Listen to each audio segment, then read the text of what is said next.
Hi everybody, this is Miss Dewey. I hope that you're all well. I hope you're all safe and healthy.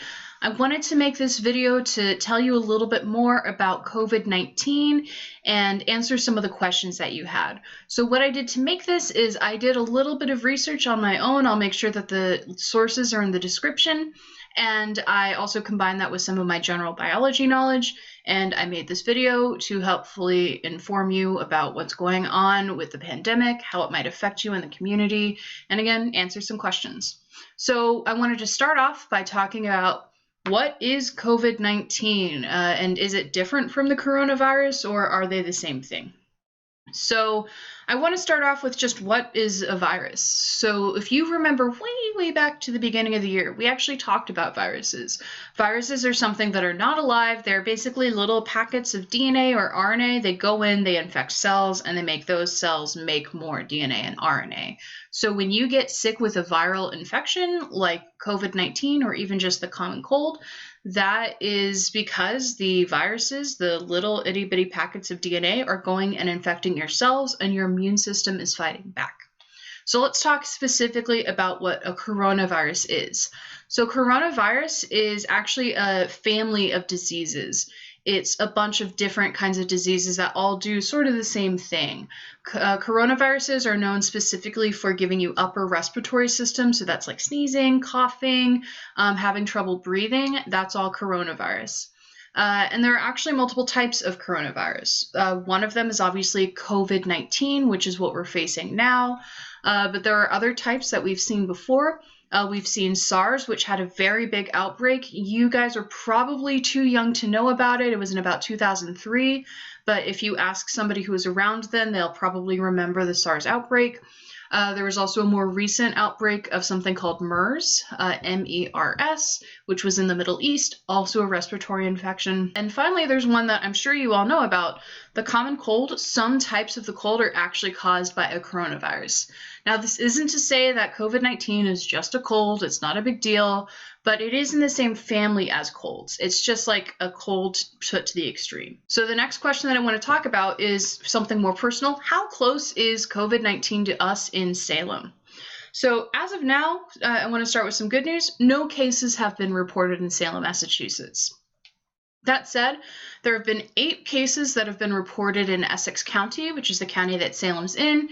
And more than that, Salem is pretty close to another county, Middlesex County, which has had 89 cases as of about 11 o'clock on March 18th. So that means that even though it isn't here, it could get here. And the other scary thing about coronavirus is that there could be a lot of people out there who actually have the virus but don't know it yet. There's a long incubation period for COVID-19. And usually most people know within 5 days whether or not they have the virus. They'll start to show symptoms at that point, but not everybody. Some people can go as long as 14 days without showing symptoms and still be infectious. So that's why it's so important to be proactive about this, because even if right now there haven't been any reported cases in Salem, there haven't been that many in Essex County, it could be that there are people out there who are sick and just don't know it yet. All right, so the next question is, what is the death rate in Massachusetts? So this was a very specific question, but also an interesting one. And I can start by giving you some good news. As of now, despite having over 200 cases, nobody has died yet in Massachusetts. Now this is, at 11 o'clock in the morning, and on March 18th, it is subject to change. It's possible that people could die, but so far nobody has died in Massachusetts. I do want to take a second to talk about death rate though, because this is one of those things that has been talked a lot about with this disease, because this is a disease that can kill people. But the question is, how many people will it kill? How many people could it kill? So calculating the death rate is actually really hard to do in the middle of a pandemic. There's actually been some very wildly different numbers that have been going around about this disease. And the reason why it's so hard is because not everybody who has the disease will necessarily come forward, either because they aren't showing symptoms. It is rare, but about 1% of people actually don't show symptoms, even if they have COVID-19. A lot of people also have very mild symptoms. So especially when this was early on and it wasn't big news yet, a lot of people who just had cold-like symptoms weren't necessarily going to go to the hospital to report it because it felt like a cold. And 80% of COVID-19 cases are not serious. So, 80% of the time, people really don't have to worry. They can stay home, treat it like they would a case of the sniffles. But obviously, we have 20% of the time where that isn't the case. So I'll give you a few numbers that have been thrown around. About a week and a half ago, the World Health Organization published a number that said that the death rate was about 3.4%. So 3.4%, what that means is that if we had a room of about 200 people and all of those people had COVID-19, 7 of them would die. So this is sort of a scary number when you start to extrapolate it out to 100,000 people having this disease, 200,000 people having this disease, getting to over 1 million. But there have been, everyone kind of thinks that that was an overestimation just because we didn't have all the cases then. So there's been a more recent study that was specifically just looking at the cases in Wuhan, China, where this disease started, and they came up with a death rate that was more like 2.3%, which is still a little scary because that means, again, a room full of 100 people who have COVID-19, 2 of them will die, but it is less scary. And a lot of people are even saying that the number is probably even lower than 2.3. We don't know exactly what that is yet. At the end of the pandemic, once we have all the numbers, then we'll have a really solid death rate, but that doesn't help us now. It's, lower than 3%, surely, probably more around 2%, maybe even as low as 1%. But I think the main thing that we need to watch out for is that looking again at that Wuhan case study, even though overall the death rate was about 2.3%, if we're looking at just people who are over 80, the death rate suddenly went up to 15%. That means that more than 1 in 10 people will die if they're over 80 and they get this disease. So that's why it's so important to make sure that you personally do not get sick. Not because you're all a bunch of 80-year-olds, but because you might have 80-year-olds in your life. And if you get sick and you talk to them, then you are putting them at a lot of risk. Or even 80-year-olds that you don't know. Just if you pass somebody on the street, you bump into somebody at the grocery store who is at risk, you could be putting their life at risk. So it's really important that you do, as the government is asking, you're not going to big gatherings, you're staying home as much as you can, because it really isn't about, we're not worried about young people like you dying. We're worried about your grandparents dying. We're worried about older people in the community dying. So you need to do your part and stay put. And so the last question that I got was actually a really interesting one. It was asking, when do we think we're going to hit the peak of COVID-19 in Massachusetts?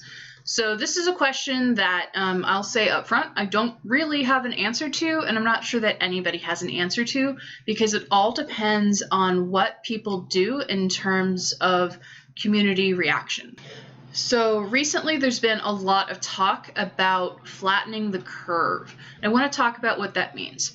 So if we were to let COVID-19 sort of do whatever it was going to do, we're not going to stop doing anything. We're going to keep schools open. We're going to keep restaurants open. We're going to keep movie theaters open. We're going to have all of these big gatherings where all these people are close together. If we did that, COVID-19 would pass through us really fast. Now, it would be very brutal. A lot of people would get sick all at the same time. Hospitals would be overwhelmed. It would be a nightmare. But we would get through COVID-19 very quickly if we did that. However, if we do something called flattening the curve, which we do through what we call social distancing. So social distancing is what we've been doing right now. So we close the school. That means that you're not seeing 1,000 of your closest friends every day anymore. We've closed restaurants, so you're not going out to eat. We're banning big gatherings. So we're all staying far apart. We're staying in our homes. We're not talking to other people. That's social distancing.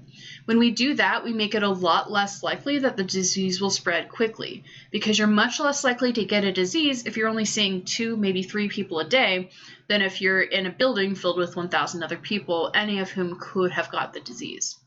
So that's social distancing. It slows how quickly the disease spread. So this is good in a lot of ways because it means we don't get a bunch of people who are going to be sick at once. But it does also mean that actually the peak, when we have the most cases of COVID-19, That will take even longer. So ironically, sort of the better we do at preventing COVID-19, the longer COVID-19 will be in the population. It's one of those weird things. But the reason we're doing this is because if we spread out the number of cases, then that means that the hospitals won't get overwhelmed because the first cases will have already recovered by the time that new cases come in. So that's why social distancing is so important. That is what this is all about, is flattening the curve, making sure that our hospitals don't get overwhelmed like they did in Italy. So that covers the questions that you guys sent to me. That isn't to say that I won't answer more questions. If you were watching this and a bunch of questions came to mind, you can either leave a comment on YouTube or you can just send me a text through Remind and I'll be happy to answer it for you. Speaking of Remind, I have maybe half of my students on Remind, a little bit more. I would like to get everybody on Remind so that I can make sure we can stay in touch, because it's not clear how long schools will be closed, but it's for at least 3 weeks. So I'm going to put my Remind codes up on the screen now.